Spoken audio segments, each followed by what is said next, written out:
മനസ്സിനെ ഒരുപാട് അലട്ടുന്നൊരു ചോദ്യമാണ് എൻ്റെ ഭാവി എന്താകുമെന്നുള്ളത്. ഈ ചിന്ത പലപ്പോഴും നമ്മളെ ആശങ്കപ്പെടുത്താറില്ല. നമ്മൾ വലിയ പ്രതീക്ഷയോടുകൂടി പല കാര്യങ്ങളും ആരംഭിക്കും, പക്ഷെ ഫലം നിരാശയായിരിക്കും. അപ്പോൾ മനസ്സ് ചോദിക്കും, എന്തുകൊണ്ടാണ് എനിക്ക് മാത്രം ഇങ്ങനെ? പക്ഷെ ദൈവവചനം പറയുന്നത് വ്യത്യസ്തമായ രീതിയിലാണ്.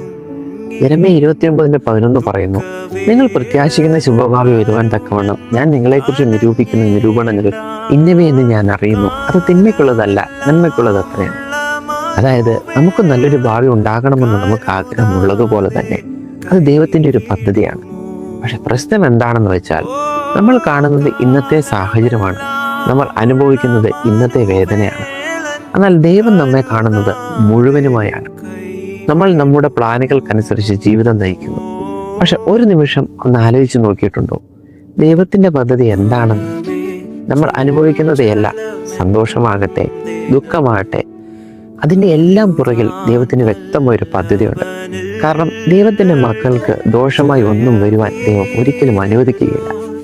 ഇന്ന് നിനക്ക് ദോഷമായി തോന്നുന്ന എല്ലാ കാര്യങ്ങളും നാളെ വലിയൊരു നന്മയാക്കി മാറ്റുവാൻ ദൈവത്തിന് കഴിയും. അതുകൊണ്ട് എല്ലാ ആശങ്കകളും വിട്ട് ദൈവത്തിന് വിശ്വാസം ഉറപ്പിച്ച് നിന്റെ ജീവിതം ദൈവത്തിനായി ഒന്ന് ഏൽപ്പിച്ചു കൊടുക്കുമോ?